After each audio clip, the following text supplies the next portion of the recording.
Hi, I'm Jen Farley, and I believe that there is a rock star within all of us. So I'm going out and talking to people that I believe are rock stars in what they do.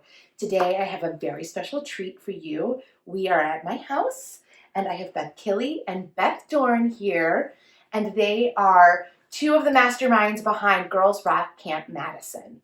So welcome. Thank you.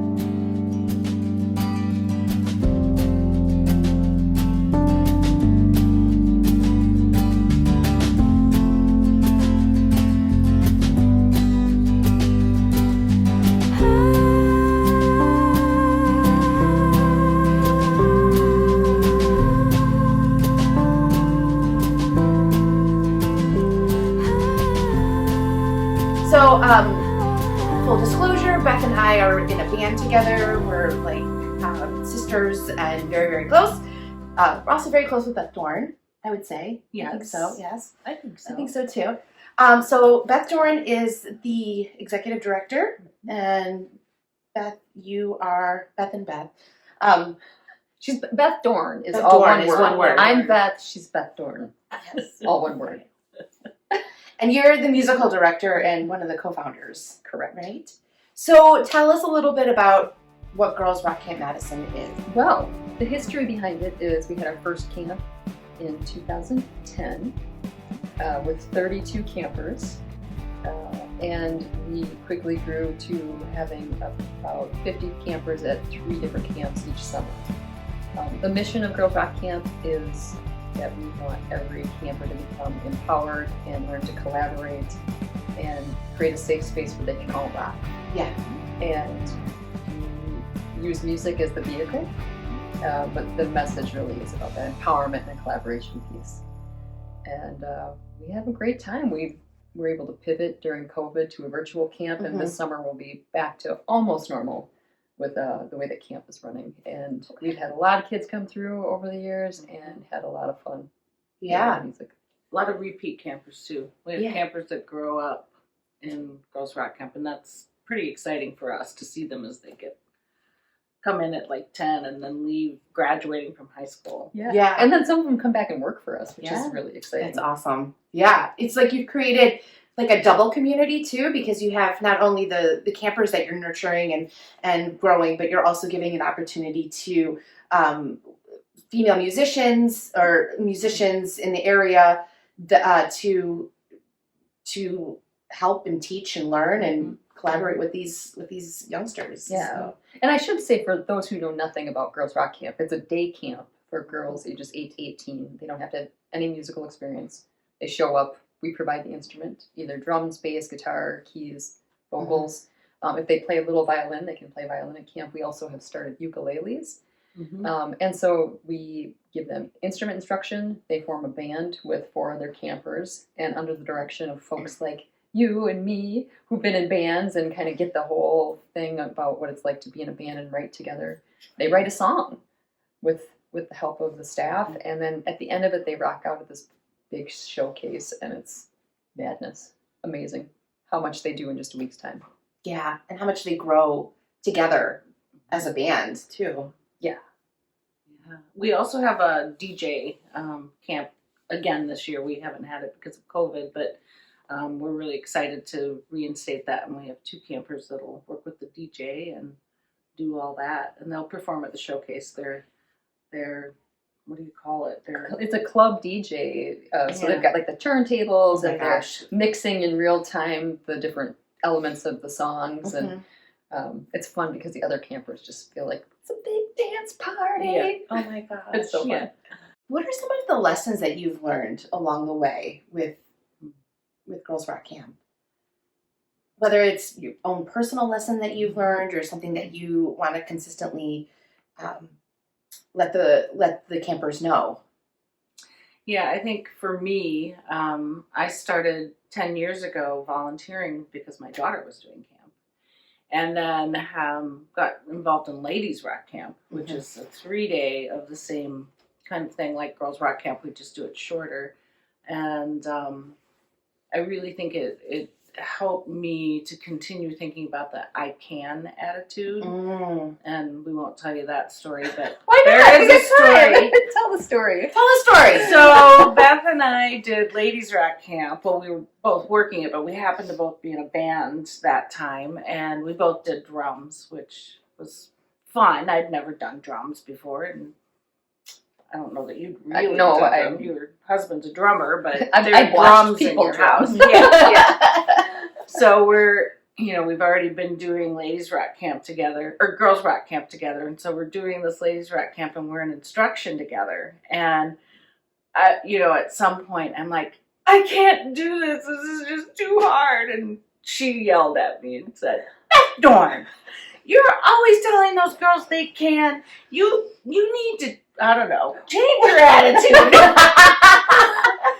And I left the room. I think I cried for a minute, and I came back in, and I'm like, I can do this. And I took my little time out, and I did. Well, so I think it continues to for women. I think sending that message to the girls all the time really does reinforce that same message for me. Yeah. I think it's really important too that you had that experience, Mm-hmm. so you could feel what the campers feel. Sometimes we forget. Yeah. Like that feeling of learning something new, of trying something new. And understanding that it is difficult. Mhm. And, I can be jealous of people who can just pick up an instrument and do it. But I also can do it. It just takes me a little more work. Right. Yeah. I think my biggest learning, and I try to impart this on the staff during orientation, is that drama is not failure. If your band is struggling, if there are interpersonal things going on, if there is, conflict in terms of music direction or whatever, it's like that is part of the process. That's part of the growing. That's part of the accepting of diversity and learning to work in groups and collaborate. And when you get through that and you get up on stage on Saturday and rock out, you almost come away with more from the experience when that happens than if everything was just like, yay, and the band's hugging each other all week long. And they, Right. I mean, it's still a challenge for them. But when you learned how to work with people with differing opinions and differing approaches and differing personalities, I think that is the true growth that occurs at camp, not just for the campers, but for the staff that work with them and witness that. Because I think sometimes the staff come to us at the end of the day and they're like, my band is falling apart. And you're like, okay, well, what's going on? And we're like, okay. And Beth Dohrn, in addition to being our executive director, is what we call our girl power coach. So she's been an educator for many years. Yes. And My has whole life. tons of experience working with kids who are struggling and giving them strategies and then helping the teachers to help the kids.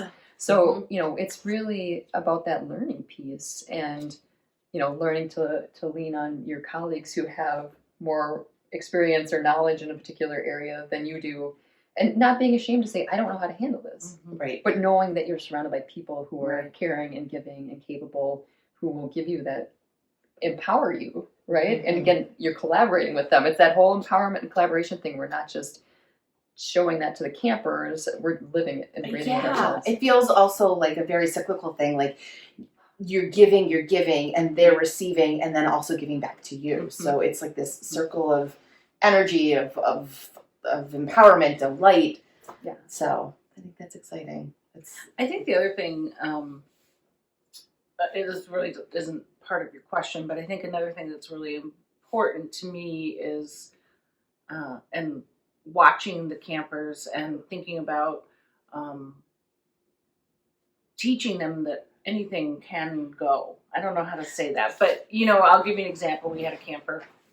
I think it was our first camp, and I was just volunteering. I didn't really know what was going on. And but I was the girl power coach, and I took her aside, and she's just sobbing, and I'm like, what's going on? She's like, well, my dad signed me up for this instrument, but I really wanted to do this instrument. And so I go over to Beth, and I said, this is the thing. She goes, oh, we can do that. So I go over to the little girl. I'm like, okay, we'll switch you. She's like, really? Like, you'll switch me?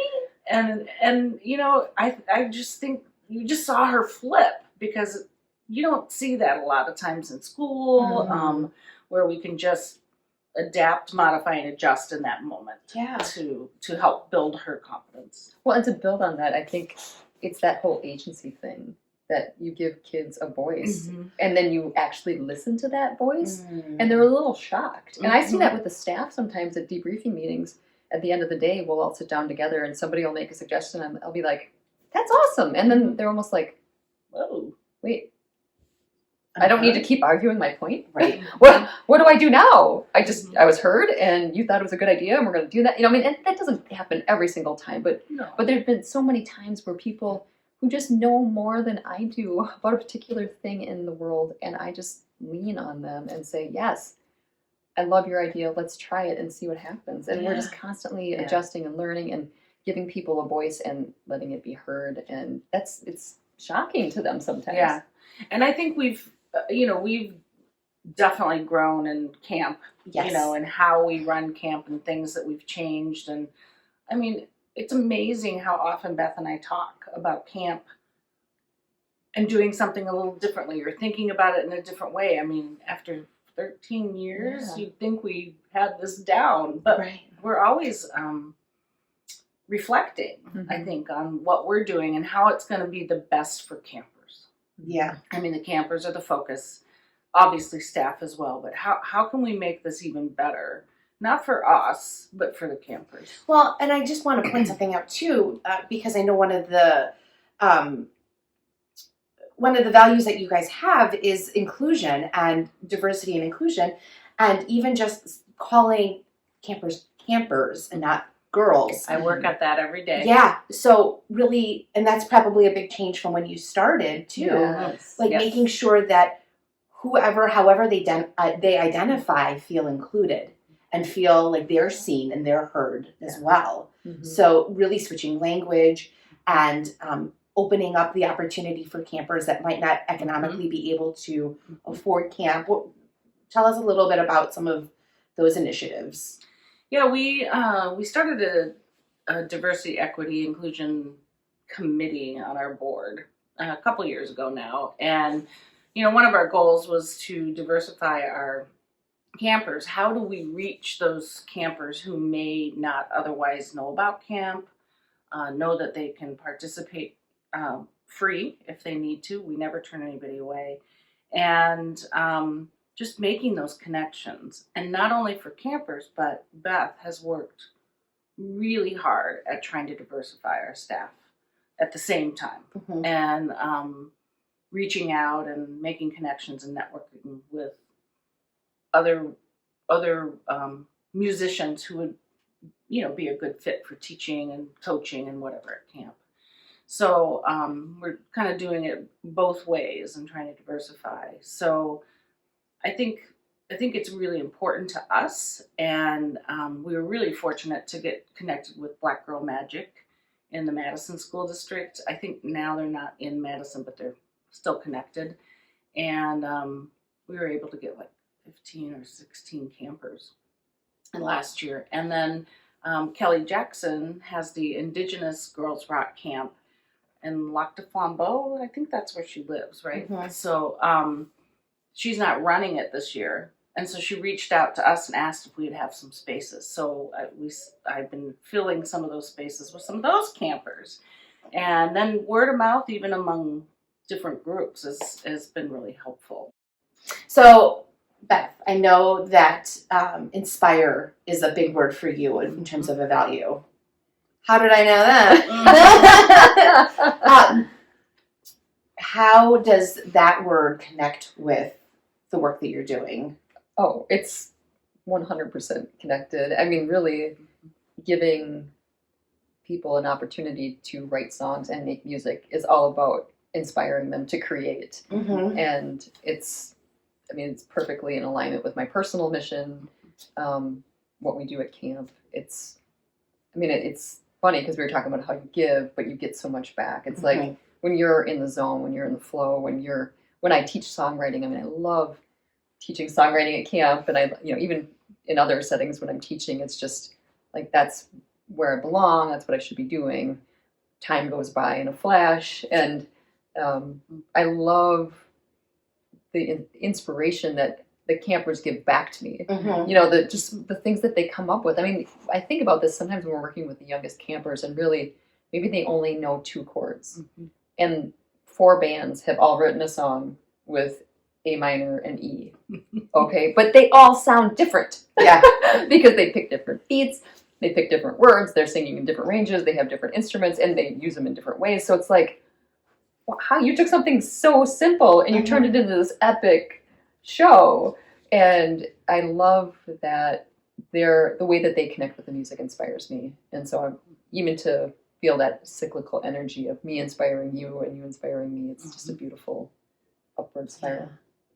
I love too, one thing you guys didn't mention is that at the end of the week that they get to go to a professional recording studio and record their songs. So this last year I had the opportunity to be a coach, a band coach. It was the first time I had the opportunity to work at camp. And to see how nervous that they were, these campers were, like, oh my God, I don't know what to do with myself. And as a musician myself, I'm like, oh, that's no big deal. That's Jake. It's not a big deal. He's just the producer and he's going to record you. I'm so nervous. I'm so nervous. Yeah. But then when they're done, they're like, yeah, we did it. Well, just the whole environment when they come in there, I love going. When I get a chance to sneak away from camp to go to the studio just to see what's happening, they go in the little booth and they put on the headphones.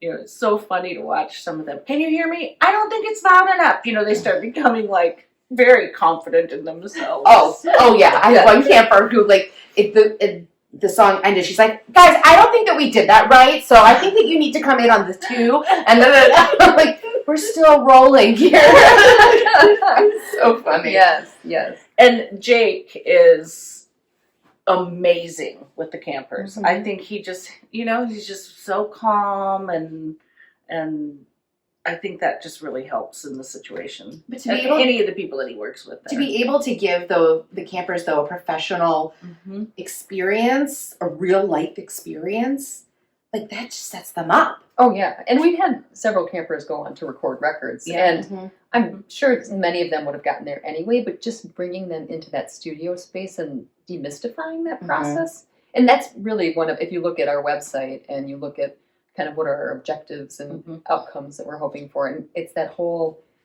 looking at people up on stage. I think sometimes you're like, that's magic, but then when you actually realize there's a system to it. There's a way that everybody works together, and we figure this all out. And there's a structure to songwriting, and it's like, oh, well, that isn't rocket science.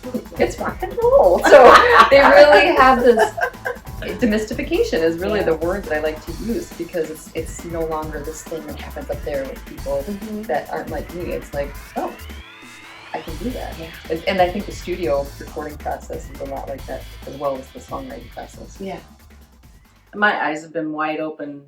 I mean, I wasn't a musician prior to getting involved with Girls Rock Camp. And I mean, I learned piano and I practiced right before lessons when I was a kid. But I got to do Ladies Rock Camp several times. And one time I played bass and I just kind of fell in love with that instrument. And lo and behold, we formed a band. And now I'm in a little band. I shouldn't say little because that's kind of condescending, but I'm in this great band called Six for Sunday, and we haven't practiced for a long time because of COVID. But we've done little gigs, and now when I watch a band, but Gin Chocolate Bottle Rockets, I'm watching. Now I'm looking at things in a very different way because I've learned that whole process and that whole system of songwriting and how everything kind of goes together. So it's inspiring to me, and I've learned so much just by being a part of this whole process. Yeah. Well, I think the other thing too is right now in the music world, if you go to pick a festival, let's say you go to Austin City Limits in the summer and it's this, all these stages all over the place. You can wander around, and I want you to count the number of non-male cisgendered men that you see on stage. And now eliminate the front person. So a lot of times, like Beth Kille band, I'm the only woman in that band. I sing, I play my acoustic guitar, and that's a role that I think a lot of young girls are like, oh yeah, she plays guitar and sings in the band. Like they'll aspire to that because they see someone who looks like them in that role, but they don't see someone who looks like them behind the drum kit or playing the bass guitar or playing lead electric guitar. And so just because of that implication of that visual, they don't aspire to that. Mm-hmm. They're not inspired by that person who doesn't resonate with them. Right. And that's not to say that I haven't been inspired by men playing, Right. you know, No, but but it's different. representation matters. Exactly. Yeah. Yeah, and I get excited when I see, oh my God, there's a woman drummer in this band. You know, Uh-huh. I don't know. It's just like I really feel that, and I feel that connection watching that. You know, I just love that. Yeah. Um, Well, I also joke that I hope someday to put myself out of a job, in that people will be like, why do you need Girls Rock Camp? There's women all over the place on stage. That's not even a thing anymore. You know what I mean? And I think that it's probably not going to happen in my lifetime. I love But that maybe. end goal though. Yeah. Like yeah. where it's not just girls rock camp, it's just maybe it's just rock camp. Yeah. Well, and even our band, you know, so Jenna and I are Gin Chocolate and Bottle Rockets with the amazing Shondell Marks. And people refer to us as an all-girl band. And I kind of go, we're a band. Which band? We happen to be women. Yeah. And so it's interesting, but I even find myself looking at that too. And, you know, I mean, you're noticing like, oh, there's a woman bass player in that. So because it's not because usual. it's different. Yeah. Right. Yeah. Right. And so I hope someday that is not the reaction that we have, but we have a ways to go. Yeah, we definitely. Because we did do a virtual camp. Yeah. And we referred to that and we flipped it, and it was all online, and it was we had no idea what we were doing. I mean, really. Right. And we used Zoom, and I spent my whole day every day doing breakout rooms, and but it worked. And the campers that joined us, I think, were so thankful. Yeah. Because they really wanted to have this to do. And we ended up doing some after school virtual camps, That's awesome. which some of these campers wouldn't have been able to do had we not done it virtual. It was, I'm so glad we did it. Yes. It gave people the chance to connect in a very lonely and scary and isolating time. We made music, we made incredible videos, we had a blast. It was fun. And we didn't have to move a single thing of gear, which was amazing because we have a lot of stuff at Girls Rock Camp. That was the joke with the staff at the end of debriefing. It was like, hey, that was really easy to just dismiss the campers. It didn't help with the mailings, obviously. Before camp. Right. Yeah, some of the behind the scenes things that people don't realize. Yes. The move in, the breakdown, the in between stuff. Like there's a lot going on, and there's a lot of fundraising that you guys do during the year. Yes. Beth just had a very successful Facebook I fundraiser saw for that. her birthday. So people were so generous. That is one thing. I got to give a shout out to the community that has embraced Girls Rock Camp. I mean, we have so much support from the community. We do. From the parents, from other musicians who are like, I love what you're doing. I don't want to teach at camp. It's not my thing. But what you do for girls and women and non-binary youth in music, I support you 100%. So here's a check. Or let me come move gear when you're loading in for camp or whatever it is. So we have just phenomenal community support. I really feel like we finish one camp, we breathe in and we breathe out, and then we're already talking about what's coming up next. Yeah. And Beth and I just started to do a to-do list. That and you know, doing staffing, and you know, there are people that have been like, oh, I thought I could work this camp but I can't, so I'm shuffling people around and putting the kids in bands and making sure that we have the room assigned. Right, because we already have registration. Yeah. Ooh, baby, that takes a lot. Yeah. And then the shuffling and that, and then, oh, my daughter can't do that, and I've, we have wait lists, and I have cut them off at some point because I don't want anybody to get their hopes up. And then connecting with, Black Girl Magic, Indigenous Rock Camp, and I'm still doing some registration stuff. There aren't any more openings, but I'm still moving things around and then sharing that with Beth so that because she likes, well, we used to make the bands together, but you're an overachiever. She likes to sort, do the sorting hat with the bands. As you've mentioned, we have a lot of repeat campers, so I kind of get to know them and kind of be like, this staff member and this camper and these two campers and so it's like I call it the matrix. Yeah. So there's like this huge grid that I plug everything into, and but the instrument assignments also affect who I have to hire for staffing. So there's, Right. and not to mention we have a ladies rock camp coming up April 1st through the 3rd. That's right. So that's another thing that we're preparing for. Right. So we do the same thing twice a year for the ladies rock camps, and got to order those T-shirts today. Well, and I was able this year also to do Ladies Rock Camp for the first time. Yeah. So for me, as someone who has constantly fronted bands and has been on the stage my entire life, I learned a new skill. I was a drummer, and that was so interesting because I was using parts of my brain that I had not used in years, and I would like go home and think about like my fills and like how do I do that? Wait, what? And seriously, I still can't get my feet and my arms to do different things. It's hard.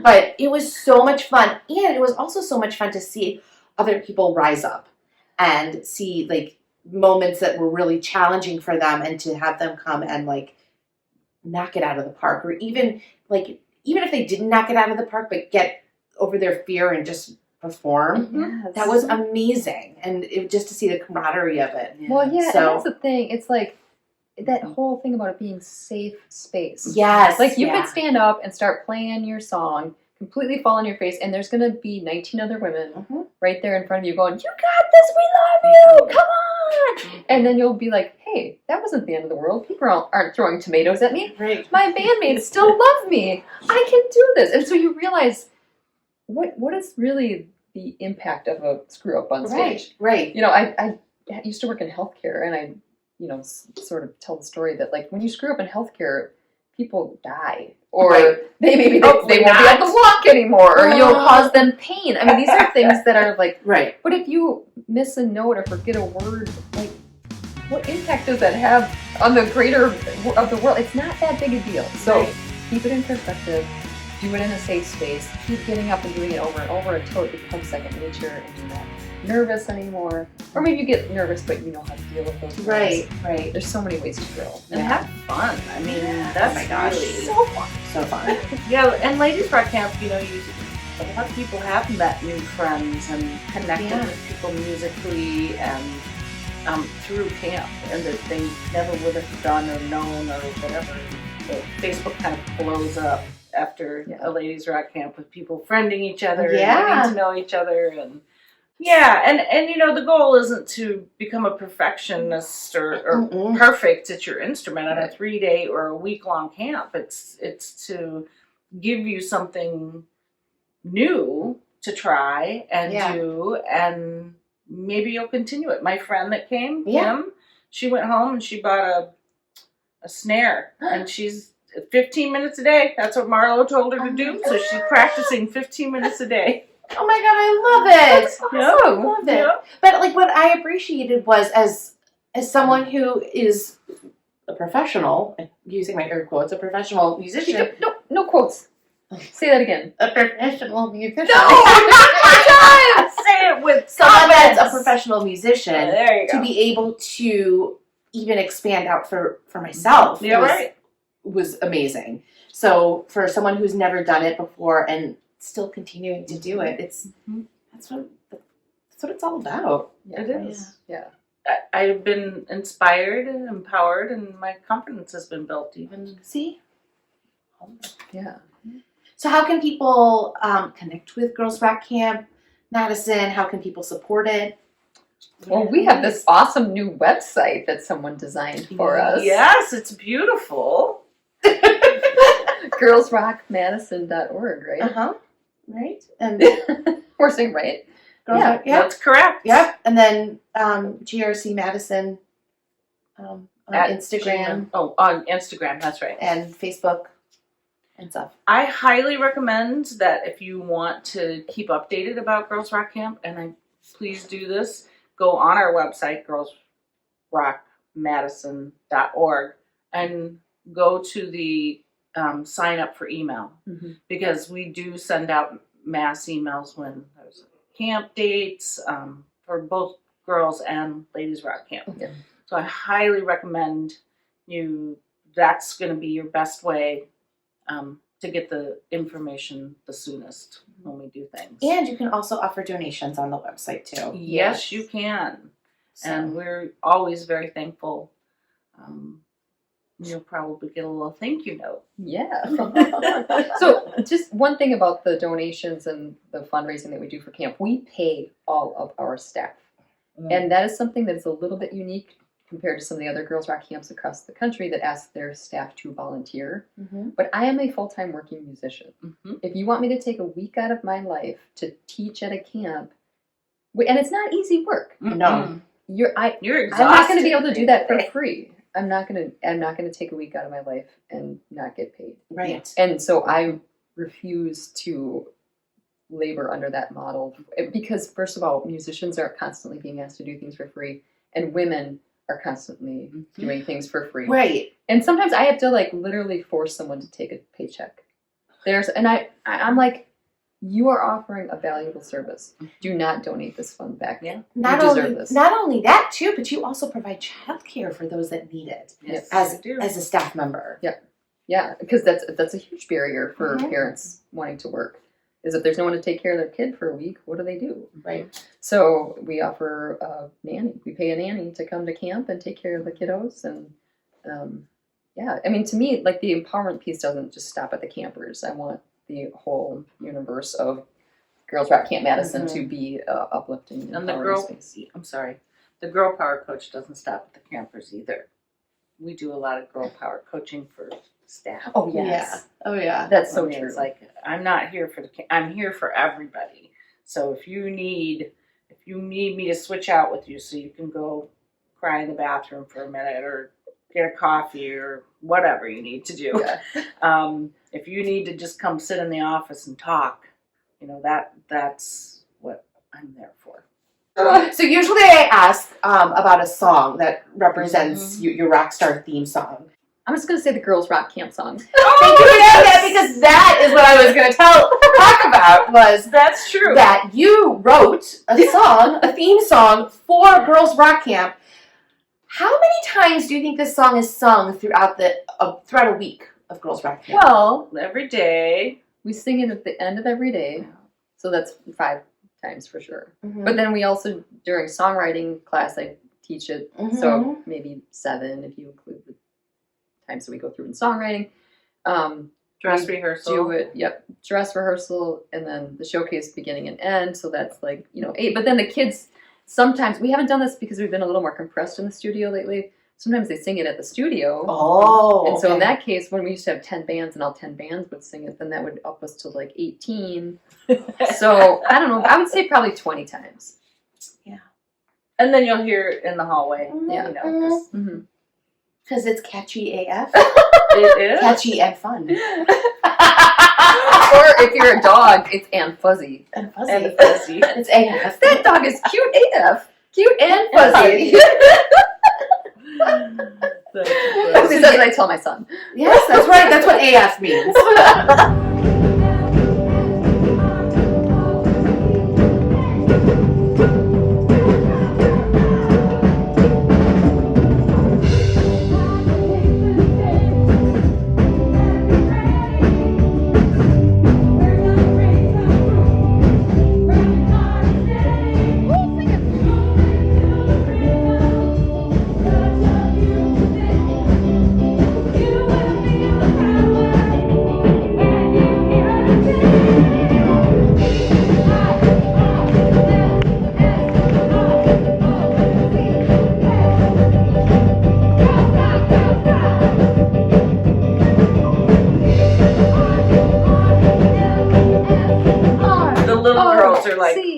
Reading it off the flip chart because they're like, spell girls rock. I know. They're 8. And they're like, I just learned how to spell. And then you have the teenagers in the back. They're too cool for school sometimes. Actually, I'm sorry. The middle schoolers in the back. Usually the high schoolers are like, yeah. At that point, they don't care. Well, and that's just it. Like, true. this is the space you can let your freak flag fly. Yeah. That is, and I love the kids that are. We were talking about this with a friend of ours who was doing some audio work for us a few weeks ago. His daughter comes to camp, and I was saying how she got a pip and started doing like karate moves. And Yes! and he was like, "Oh my god!" I'm like, "No, That is cool. the kid that I'm going to say, do you see how bold she is? Mm-hmm. That's what you should, if that's what you want to do in this space, Mm-hmm. even though we're talking about songwriting, if you got karate moves and it fits into what we're doing, you get up and you show that off. You be big and bold. And that's how we roll here. We don't go, oh my God, can you believe she did that? Like, that's, no. Did you see she did that? Yes, I did. I remember one of our campers too, like the very first camp was just standing, like, I think you were using a Taylor Swift song. Yeah. And the camper was just, she was standing in the back, kind of like, and I walked up to Frances. Oh, maybe I shouldn't say who it was, but she would be okay with this. And I said, so, not a Taylor Swift fan? She goes, not at all. That is hard to find, like one song that, you know, the 8 through 18-year-olds all agree on. This last year at camp, someone put up a board and like give your best band suggestions so people could go and put what they like to listen to. Yeah. So that was, interesting to see the diversity of the music. Yeah. Oh, that's another thing we do too, to kind of make that sense of community is we have shout outs. So I just cut up tons of pieces of scrap paper and put them by this bucket, and throughout the day, and especially right at shout out time, the campers will run and write notes, and we try to really talk about not writing, oh, your hair's so blonde, or that kind of thing, but something, really genuine and sincere. We get a lot of Man 3 rocks, and then we read a couple of those, and then so anyway, at the end of the day, the band Zero, which is the girls rock band, which I'm gonna play bass in that one of these times, gets up on stage and does a little beat, and then one or two people will sing out, call out, rap out all the shout outs for the campers, and they love it, absolutely love it, and it's so empowering. And they shout out to staff, and staff shout out to campers, and I actually just found one in my wallet. Isn't that great? I kept it. I used one as a bookmarker. I laminated it. And it's like one of those things that when you're having a bad day and you think no one loves you, you're like, this camper at that moment in my life loved me. It's all going to be fine. It's true. And we lay them all out then so the campers can take them if they want. And then by the end of the week, I'm recycling them. But, yeah, and I know other staff who have kept them. Yeah, when they've gotten a shout out. It's an emotional roller coaster of a week, I think, for everybody. But it's like, this is what's possible. Yeah, we can do amazing things together. I love that. Especially that we've had a lot of, a handful of campers who became staff because they're old enough now and they're working in music, and it's like, it's crazy. You were 8 years old when you came to camp. I love when we do the high notes, which is like on social media, but like when we do a reflection from a former camper, and there's a picture of them when they were like little with the guitar. It's the best. I love it. But like meanwhile, like, oh, she's a registered nurse now, and she's getting married in October. What? I know. Yeah, it is wild to see them. Yeah, they grow up. Yeah. And we're really proud of them. Oh, gosh. And I go out and support the music of some of the campers when I can. Yeah. I mean, Mackenzie Moore is a friend of ours who started out as a girls rock camper and is now gigging out and doing her thing. Peyton Eilers is another. Peyton's still in high school. Right, she hasn't graduated yet, but I saw that she's got like some sort of representation. Somebody's working for her. I know. You're like, Facebook. Yeah, it's crazy how many people, but even the people who don't go on in music, we just see the amazing things they're doing for the world and in life, and we ask them, like, in these high notes, reflect back, like, do you feel like anything you learned in Girls Rock Camp has influenced you? And it's funny because that collaboration piece kind of comes up. It's like, learning to work with people with different ideas, and so it makes me feel like, okay, I think we're meeting the mission. We're getting there. Our mission isn't to make everybody a professional musician. No. But that's cool if they do. Right. But to empower them to feel comfortable and confident. And get it. You guys, thank you for coming and just talking a little bit about Girls Rock Camp. I know it's an experience that I've grown from, and I'm sure I know for you guys as well. So.